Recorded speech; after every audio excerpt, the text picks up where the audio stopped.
सत्य को नारायण के रूप में पूजना ही सत्य नारायण की पूजा है। इसका दूसरा अर्थ यह है कि संसार में एकमात्र नारायण ही सत्य है, बाकी सब माया है। सत्य में ही सारा जगत समाया हुआ है। सत्य के सहारे ही शेष भगवान पृथ्वी को धारण करते हैं।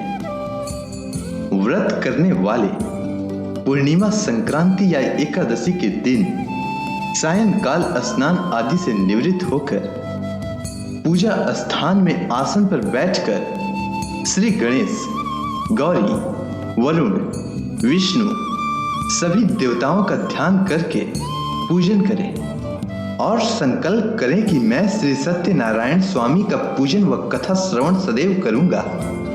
पुष्प हाथ में लेकर श्री सत्यनारायण का ध्यान करें।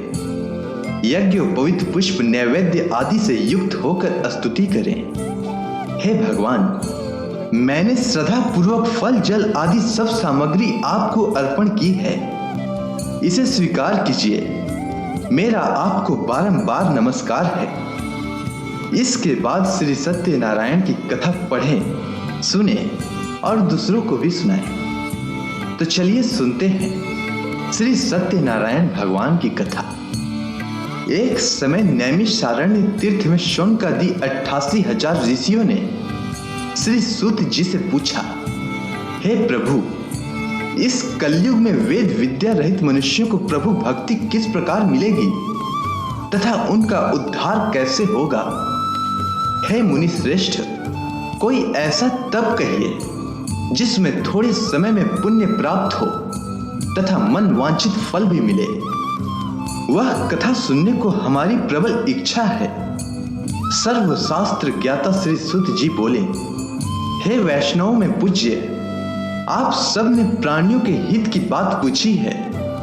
अब मैं उस श्रेष्ठ व्रत को आप लोगों से कहूंगा जिस व्रत को नारद जी ने श्री लक्ष्मी नारायण भगवान से पूछा था और श्री लक्ष्मीपति ने मुनि श्रेष्ठ नारद जी से कहा था। यह कथा ध्यान से सुनो।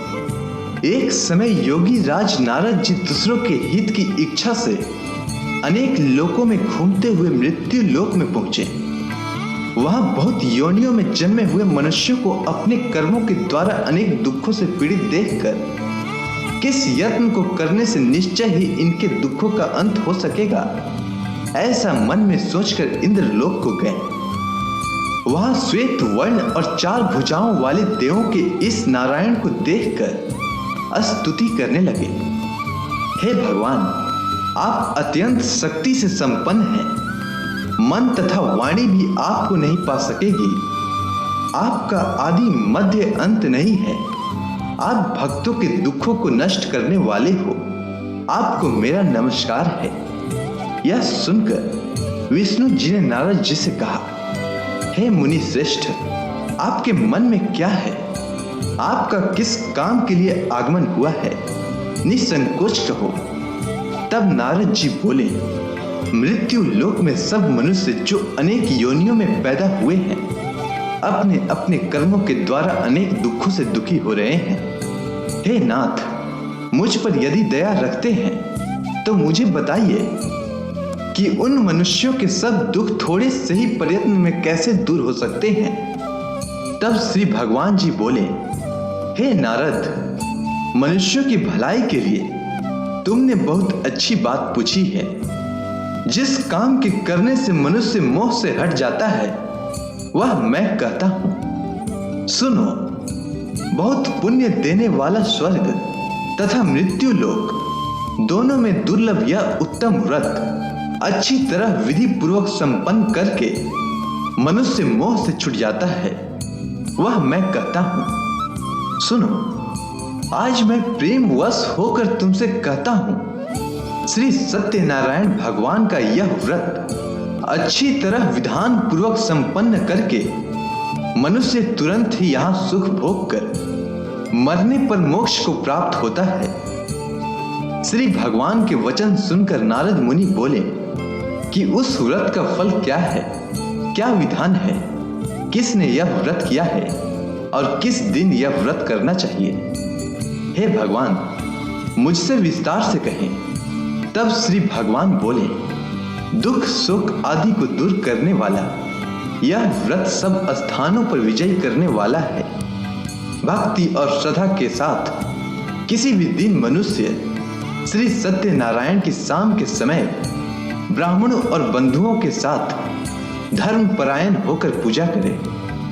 भक्ति भाव से नैवेद्य केले का फल, घी, दूध और गेहूं का चूर्ण लेवें। गेहूं के अभाव में साठी का चूर्ण, शक्कर अथवा गुड़ लें तथा भक्ति भाव से भगवान का स्मरण करता हुआ समय व्यतीत करें। इस तरह इसे करने पर मनुष्यों की इच्छा निश्चित पूरी होती है। विशेषकर कली काल में मृत्यु लोक पर यही मोक्ष का सरल उपाय है। इसके बाद श्री सूत जी बोले, हे ऋषियों, जिसने पहले समय में इस व्रत को किया है उसका इतिहास कहता हूं, ध्यान से सुनो। सुंदर काशीपुरी नगरी में एक अत्यंत निर्धन ब्राह्मण रहता था। वह भूख और प्यास से बेचैन हुआ पृथ्वी पर घूमता था। ब्राह्मणों से प्रेम करने वाले श्री भगवान ने ब्राह्मण को दुखी देखकर बुढ़े ब्राह्मण का रूप धारण करके उसके पास जाकर आदर के साथ पूछे, हे विप्र, तुम नित्य ही दुखी होकर पृथ्वी पर क्यों घूमते हो? हे श्रेष्ठ ब्राह्मण, यह सब मुझसे कहो, मैं सुनना चाहता हूं। ब्राह्मण बोला, मैं निर्धन ब्राह्मण हूं, भिक्षा के लिए पृथ्वी पर फिरता हूं। हे भगवान, यदि आप इससे छुटकारे का उपाय जानते हो तो कृपया कर कहो। इस पर वृद्ध ब्राह्मण बोला कि श्री सत्यनारायण भगवान मन वांछित फल देने वाले हैं। हे ब्राह्मण, तुम उनका पूजन करो, जिसके करने से मनुष्य सब दुखों से मुक्त होता है। ब्राह्मण को व्रत का सारा विधान बताकर वह बुढ़े ब्राह्मण का रूप धारण करने वाले श्री सत्यनारायण भगवान अंतर ध्यान हो गए। जिस व्रत को वृद्ध ब्राह्मण ने बताया था मैं उसको करूंगा, यह निश्चय करके उस ब्राह्मण को रात में नींद नहीं आई। वह सवेरे उठकर श्री सत्यनारायण भगवान के व्रत का निश्चय कर भिक्षा के लिए चल दिया। उस दिन उसको भिक्षा में बहुत धन मिला, जिससे बंधु बांधवों के साथ उसने श्री सत्यनारायण का व्रत किया। इसके करने से विप्र सब दुखों से छुटकर अनेक प्रकार की संपत्तियों से युक्त हुआ। उस समय वह विप्र हर माह व्रत करने लगा। इस तरह सत्यनारायण भगवान के व्रत को जो करता है वह सब पापों से छूट जाता है। अब क्या कहूं? इस पर ऋषियों ने कहा, हे मुनीश्वर, संसार में इस विप्र से सुनकर किस किस ने इस व्रत को किया, हम सब सुनना चाहते हैं। इसके लिए हमारे मन में श्रद्धा है। इस पर श्री सूत जी बोले, हे मुनियों, जिसने इस व्रत को किया है वो सब सुनो। एक समय एक वृद्ध ब्राह्मण धन और ऐश्वर्य के अनुसार बंधु बांधवों के साथ व्रत करने को तैयार हुआ। उसी समय एक लकड़ी बेचने वाला बुढ़ा आदमी आया और बाहर लकड़ियों को रखकर विप्र के मकान में गया। प्यास से दुखी होकर लकड़हारा उनको व्रत करते देखकर विप्र को नमस्कार कर कहने लगा कि आप यह किसका पूजन कर रहे हैं और इस व्रत को करने से क्या फल मिलता है, कृपा करके मुझसे कहो। इस पर ब्राह्मण ने कहा, सब मनोकामनाओं को पूरा करने वाला यह श्री सत्यनारायण भगवान का व्रत है। इनकी ही कृपा से मेरे यहाँ धन धान्य आदि की वृद्धि हुई है। विप्र से इस बारे में जानकर लकड़हारा बहुत प्रसन्न हुआ। भगवान का चनामृत लेकर और भोजन करने के बाद अपने घर को गया। लकड़हारे ने अपने मन में इस प्रकार का संकल्प किया कि आज ग्राम में लकड़ी बेचने से जो धन मिलेगा उसी से सत्यनारायण देव का उत्तम व्रत करूंगा। यह मन में विचार कर वह लकड़हारा लकड़ियां अपने सिर पर रखकर जिस नगर में धनवान लोग रहते हैं वह ऐसे सुंदर नगर में गया। उस रोज वहां उसे उन लकड़ियों का दाम पहले दिनों से 4 गुना मिला और प्रसन्न होकर पक्के केले की फली, शक्कर, घी, दुग्ध, दही और गेहूं का चूर्ण इत्यादि श्री सत्यनारायण भगवान के व्रत की कुल सामग्रियों को लेकर अपने घर को आया। फिर उसने अपने भाइयों को बुलाकर विधि के साथ भगवान जी का व्रत और पूजन किया। उस व्रत के प्रभाव से वह लकड़हारा धन पुत्र आदि से युक्त हुआ और संसार के समस्त सुख भोग कर बैकुंठ को चला गया। इसके बाद श्री सुत जी बोले, हे ऋषि मुनियों, अब मैं आपको आगे की कथा सुनाता हूँ। प्राचीन समय में कनकपुर में उल्का मुख नामक एक बुद्धिमान तथा सत्यवादी राजा राज करता था। वह प्रतिदिन मंदिर में जाकर श्री सत्यनारायण भगवान की पूजा करता था और निर्धनों को खूब अन्न, वस्त्र और धन दान करता था। उसकी पत्नी सुभद्रा बहुत सुशील थी। वे दोनों हर महीने श्री सत्यनारायण भगवान का व्रत करते थे। श्री सत्यनारायण की अनुकंपा से उनके महल में धन संपत्ति के भंडार भरे थे। उनकी सारी प्रजा बहुत आनंद से जीवन यापन कर रही थी। एक बार राजा और रानी बहुत से लोगों के साथ जब भद्रशिला नदी के किनारे श्री सत्यनारायण भगवान की पूजा कर रहे थे तो नदी के किनारे एक बड़ी नौका आकर ठहरी। उस नौका में एक धनी व्यापारी यात्रा कर रहा था।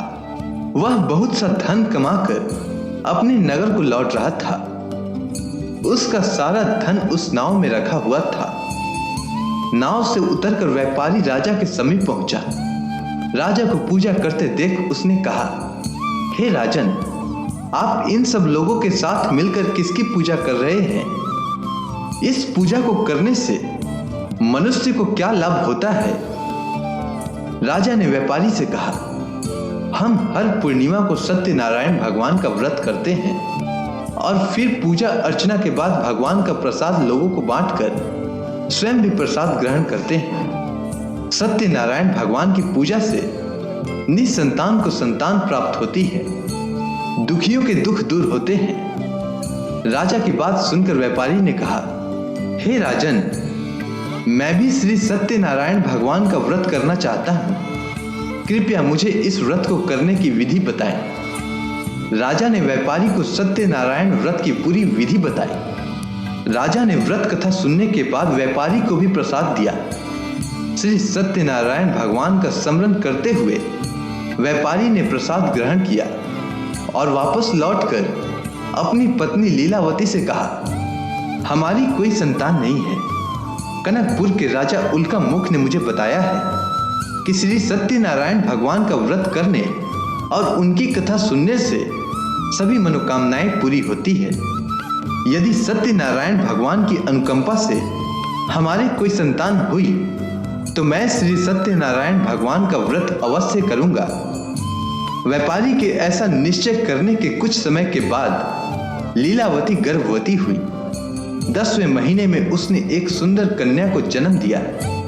व्यापारी ने पुत्री जन्म पर बहुत खुशियां मनाई, लेकिन सत्यनारायण भगवान का व्रत नहीं किया। जब उसकी पत्नी लीलावती ने अपने पति से श्री सत्यनारायण भगवान का व्रत करने के लिए कहा तो वह बोला, अभी क्या जल्दी है, मैं इधर व्यापार में बहुत व्यस्त हूँ, मुझे अभी फुर्सत नहीं है। जब अपनी बेटी बड़ी हो जाएगी और इसका विवाह करूंगा तो मैं अवश्य श्री सत्यनारायण भगवान का व्रत करूंगा। अपने पति के वचन सुनकर लीलावती चुप रह गई।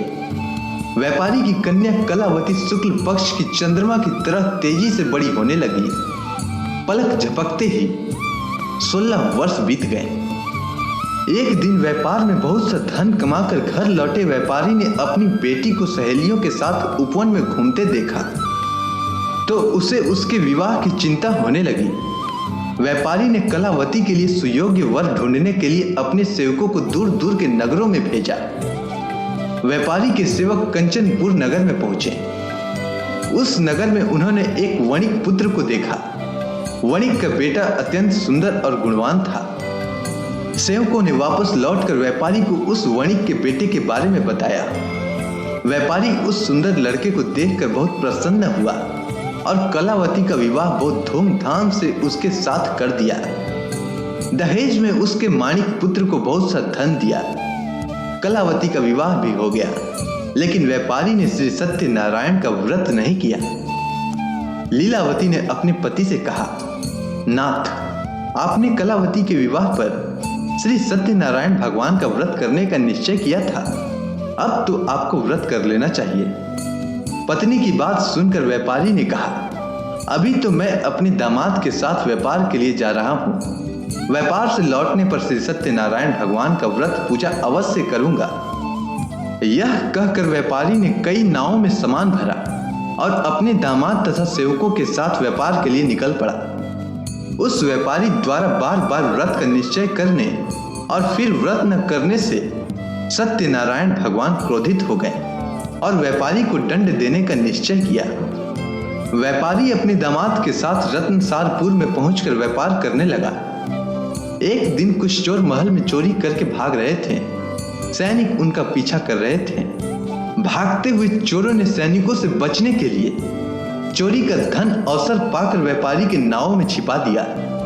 खाली हाथ चोर आराम से भाग गए। चोरों का पीछा करते हुए सैनिक व्यापारी के पास पहुंचे।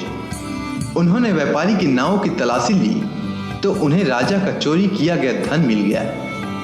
तब सैनिक व्यापारी और उसके दामाद को बंदी बनाकर राजा के पास ले गए। राजा ने उन दोनों को बंदी गृह में डाल दिया और उनका सारा धन ले लिया। श्री सत्यनारायण के प्रकोप से उधर लीलावती पर भी मुसीबतों का पहाड़ टूट पड़ा। उसके घर में चोरी हो गई और चोर सारा धन चुराकर ले गए। घर में खाने के लिए भी अन्न नहीं बचा। भूख प्यास से व्याकुल होकर व्यापारी की बेटी कलावती एक ब्राह्मण के घर गई। उस ब्राह्मण के घर में श्री सत्यनारायण भगवान की व्रत कथा हो रही थी। उसने भी वहां बैठकर व्रत कथा सुनी और प्रसाद लिया। घर लौटकर कलावती ने अपनी मां लीलावती को सारी बात बताई। इसके बाद लीलावती कलावती से श्री सत्यनारायण भगवान की व्रत कथा की बात सुनकर लीलावती ने भी व्रत करने का निश्चय किया। अगले दिन लीलावती ने अपने परिवार और आसपास के लोगों के साथ श्री सत्यनारायण भगवान की पूजा की। पूजा के बाद सबको प्रसाद बांटकर स्वयं भी प्रसाद ग्रहण किया। लीलावती ने अपने पति और दामाद के घर लौट आने की मनोकामना से श्री सत्यनारायण भगवान का व्रत किया था। लीलावती के विधि पूर्वक व्रत करने और प्रसाद ग्रहण करने से श्री सत्यनारायण भगवान ने प्रसन्न होकर उसकी मनोकामना पूरी की। उन्होंने राजा चंद्रकेतु को स्वप्न में दर्शन देकर कहा, हे राजन, व्यापारी और उसका दामाद बिल्कुल निर्दोष है। सुबह उठते ही दोनों को मुक्त कर दो। उन दोनों का सारा धन भी वापस कर दो।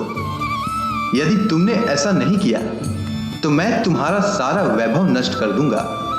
इतना कहकर श्री सत्यनारायण भगवान अंतर्ध्यान हो गए। प्रातः होते ही राजा चंद्रकेतु ने अपने मंत्रियों और राज ज्योतिषी से रात के स्वप्न के बारे में बताई। सबने व्यापारी और उसके दामाद को छोड़ देने के लिए कहा। राजा चंद्रकेतु ने तुरंत उस व्यापारी और उसके दामाद को छोड़ दिया। उनका सारा धन भी वापस कर दिया। इस प्रकार श्री सत्यनारायण भगवान की अनुकंपा से व्यापारी और उसका दामाद दोनों खुशी खुशी अपने नगर को लौट गए। इसके बाद श्री सूत जी बोले, उस व्यापारी ने अपने दामाद के साथ शुभ मुहूर्त में नाव द्वारा रत्नसारपुर से प्रस्थान किया। लंबी यात्रा करने के बाद व्यापारी ने एक नगर के किनारे नाव को रोककर भोजन किया और फिर दोनों विश्राम करने लगे। तभी श्री सत्यनारायण भगवान साधु के रूप में व्यापारी के पास पहुंचे और पूछा, हे वणिक, तेरी नाव में क्या सामान लदा हुआ है?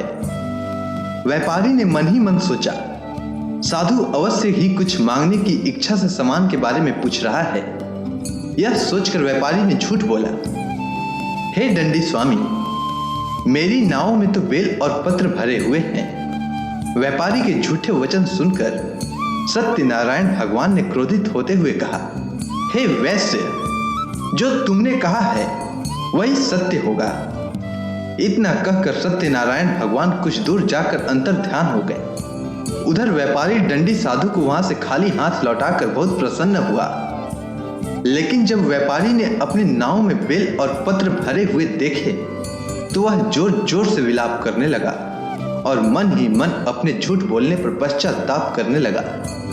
रोते रोते व्यापारी मूर्छित हो गया। कुछ देर बाद जब उसकी मूर्छा नष्ट हुई तो वह फिर विलाप करने लगा। तब उसके दामाद ने कहा, आप इतना दुखी मत होइए, यह सब उस डंडी साधु के शाप के कारण हुआ है। अतः वही डंडी महाराज हमें इस विपत्ति से छुटकारा दिला सकते हैं। दामाद के वचन सुनकर व्यापारी डंडी साधु की तलाश में चल दिया। कुछ देर ढूंढने पर उसे एक वृक्ष के नीचे डंडी साधु के रूप में सत्यनारायण भगवान मिल गए। व्यापारी ने डंडी साधु के चरणों में गिरकर झूठ बोलने की क्षमा मांगी। डंडी स्वरूप सत्यनारायण भगवान बोले, हे वणिक पुत्र, तेरे बार बार झूठ बोलने के कारण ही मैंने तुझे इतना दंड दिया है। तूने बार बार सत्यनारायण भगवान अर्थात मेरी पूजा करने के लिए कहा, लेकिन कभी पूजा की नहीं। व्यापारी ने तब हाथ जोड़कर कहा, हे भगवान, आप तो दीन दुखियों के कष्ट को दूर करने वाले हैं, सबकी मनोकामनाएं पूरी करते हैं। मेरी इस गलती को भी क्षमा करें। आपके रूप को तो ब्रह्मा भी नहीं जान पाते हैं, फिर भला मैं अज्ञानी कैसे आपकी लीला को समझ पाता।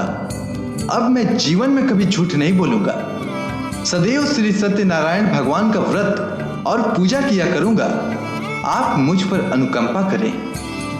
व्यापारी की क्षमा याचना सुनकर डंडी साधु ने उसे क्षमा कर दिया।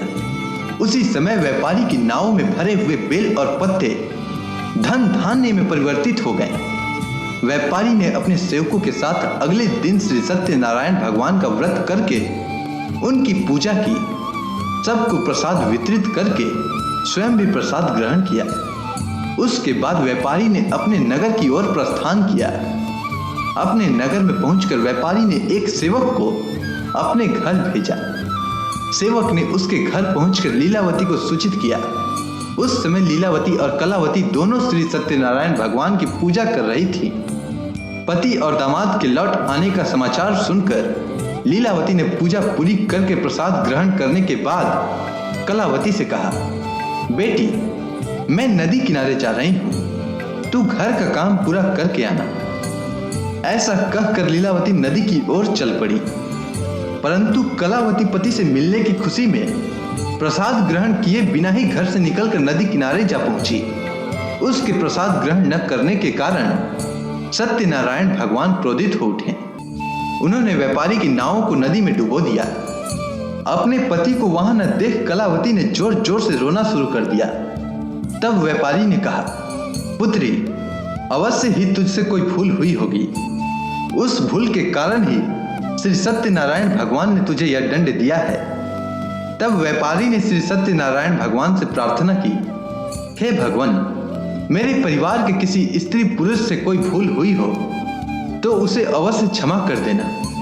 तभी आकाशवाणी हुई, हे वणिक पुत्र, तेरी कन्या मेरा प्रसाद ग्रहण किए बिना ही चली आई है।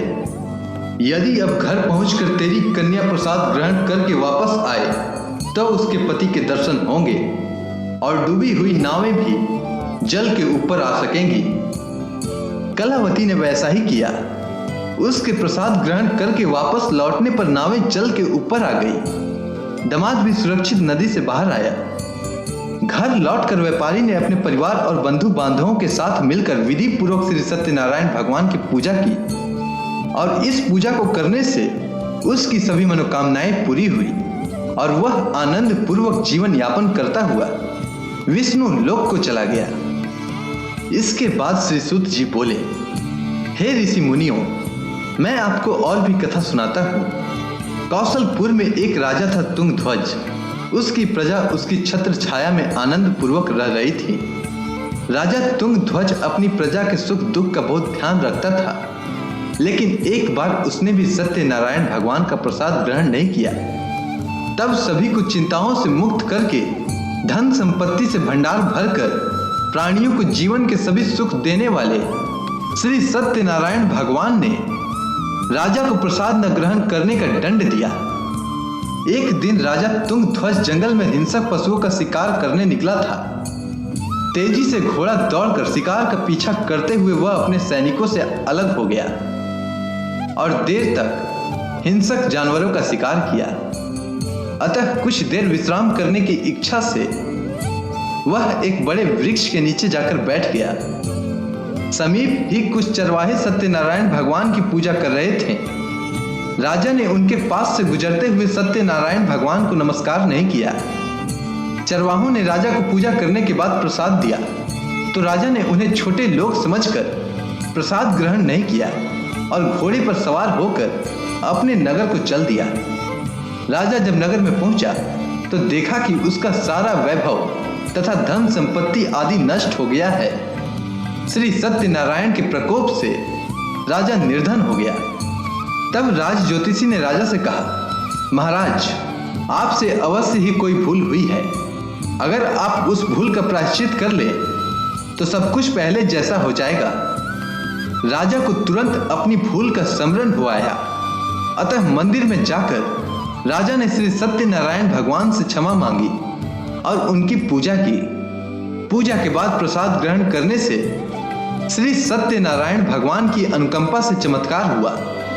राजा का खोया हुआ वैभव पुनः लौट आया। श्री सत्यनारायण भगवान की अनुकंपा से जीवन के सभी सुखों का भोग करते हुए अंत में राजा तुंगध्वज वैकुंठ धाम को गया और मोक्ष को प्राप्त हुआ।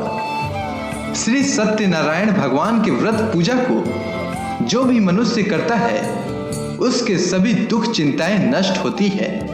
उसके घर में धन धान्य के भंडार भरे रहते हैं। निसंतानों को संतान की प्राप्ति होती है और सभी मनोकामनाओं को प्राप्त कर मनुष्य अंत में मोक्ष को प्राप्त कर सीधे वैकुंठ धाम को जाता है। श्री सूत जी ने कुछ पल रुक कर कहा, हे श्रेष्ठ मुनियों, श्री सत्यनारायण भगवान के व्रत को पूर्व जन्म में जिन लोगों ने किया उन्हें दूसरे जन्म में भी सभी तरह के सुख प्राप्त हुए। वृद्ध सतानंद ब्राह्मण ने पूर्व जन्म में सत्यनारायण का विधिवत व्रत किया तो दूसरे जन्म में सुदामा के रूप में भगवान की पूजा करते हुए अंत में मोक्ष को प्राप्त कर वैकुंठ धाम को चला गया। उल्का मुख राजा अगले जन्म में राजा दशरथ के रूप में मोक्ष को प्राप्त करते हुए वैकुंठ को गए। व्यापारी ने मोर ध्वज के रूप में जन्म लिया और अपने पुत्र को आगे से चीरकर भगवान की अनुकंपा से वैकुंठ को प्राप्त किया। राजा तुंगध्वज ने अपने अगले जन्म में मनु के रूप में जन्म लेकर भगवान का पूजा पाठ करते हुए लोकप्रिय होकर सत्कर्म करते हुए मोक्ष को प्राप्त होकर वैकुंठ धाम को चले गए। हे ऋषि मुनियों, श्री सत्यनारायण भगवान का व्रत और पूजा मनुष्य को सभी चिंताओं से मुक्त करके धन संपत्ति के भंडार को भरकर अंत में जन्म जन्मांतर के चक्रव्यूह से मुक्ति दिलाकर मोक्ष प्रदान करता है। इसीलिए मनुष्यों को यह व्रत अवश्य करनी चाहिए। तो बोलिए श्री सत्यनारायण भगवान की जय।